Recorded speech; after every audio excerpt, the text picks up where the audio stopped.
আসসালামু আলাইকুম সবাইকে আবারও ওয়েলকাম জানাচ্ছি আমার আজকের এপিসোডে। আজকে আমি আপনাদের জন্য নিয়ে এসেছি পারফেক্ট 1.5 পাউন্ড ওজনের চকলেট স্পঞ্জ কেক। তো চলুন শুরু করা যাক। প্রথমে আমি রুম টেম্পারেচারে থাকা 3টা ডিম নিয়েছি। এখন আমি ডিমের সাদা অংশ থেকে ডিমের কুসুম আলাদা করে নেব।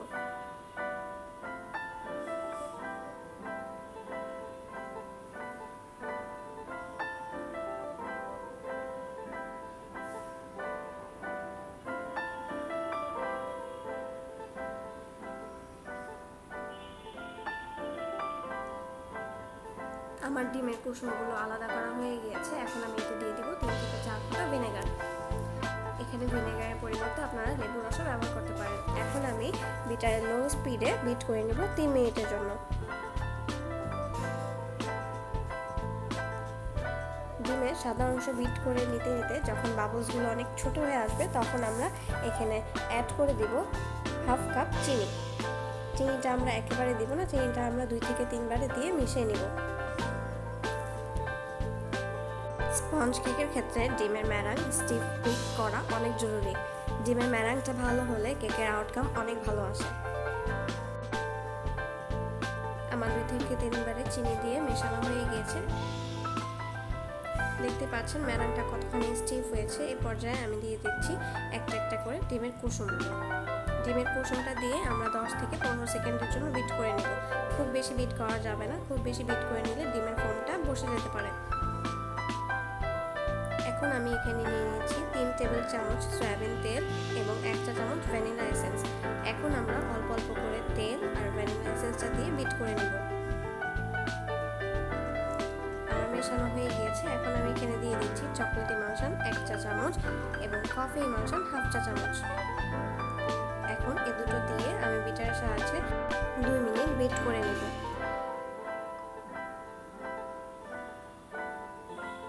বিটটা অবশ্যই লো স্পিডে করতে হবে। আমি এখানে পুরো প্রসেসটাই লো স্পিডে করেছি, আমি কোনো মিডিয়াম স্পিড বা হাই স্পিডে করিনি।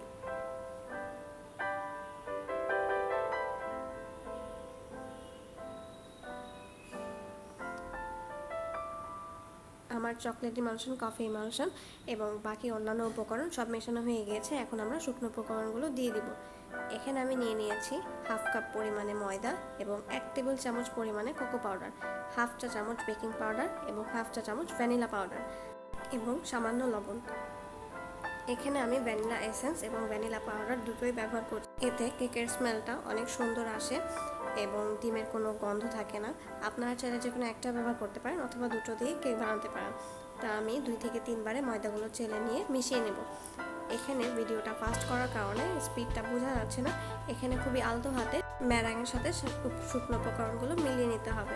আমার এটা মেশানো হয়ে গিয়েছে। এখন আমি একটা স্প্যাচুলার সাহায্যে চারপাশ থেকে ছাড়িয়ে নিচ্ছি। এখন আমি এটা 8 ইঞ্চি মোল্ডে বেক করে নেব। আপনারা চাইলে এটা 7 ইঞ্চি মোল্ডেও বেক করতে পারেন, সেক্ষেত্রে কেকের হাইটটা বেশি হবে। আমি যেহেতু একটু ফ্ল্যাট কেক চাচ্ছি এজন্য আমি 8 ইঞ্চি মোল্ডে বেক করে নিচ্ছি। এখন আমি কেক ব্যাটারটা মোল্ডে ঢেলে দিলাম। এটা আমি আপনাদের চুলায় বেক করে দেখাবো। কেক ব্যাটার ঢেলে দিয়ে অবশ্যই 2 থেকে 3 বার ট্যাপ করে নিতে হবে। এখানে আমি একটা হাঁড়ি গরম করে নেব, সেই জন্য আমি হাঁড়িতে একটা স্ট্যান্ড দিয়ে এটা 10 মিনিট হাই হিটে ভালো করে হিট করে নেব এবং ঢাকনার ছিদ্রটা অবশ্যই বন্ধ করে দিতে হবে। আমার হাঁড়িটা গরম হয়ে গিয়েছে। এখন আমি এখানে কেকটা বসিয়ে দিচ্ছি। এইভাবে আমরা বেক করে নেব 25 থেকে 30 মিনিটের জন্য এবং দেখতেই পাচ্ছেন আমার কেকটা পুরোপুরি হয়ে গিয়েছে।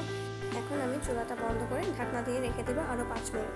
অনেকের কমপ্লেন থাকে যে চুলায় কেক বেক করলে কেকটা বেক হওয়ার পর চুপসে যায়। স্পঞ্জ কেক সাধারণত হালকা চুপসে যায়, এর জন্য ভয়ের কোনো কারণ নেই। আপনার কেক বেক হয়ে যাওয়ার পর 5 মিনিট ঢাকনা দিয়ে রেখে দিলে কেকটা চুপসাবে না। এখন আমি বেকিং পেপারটা খুলে নিচ্ছি।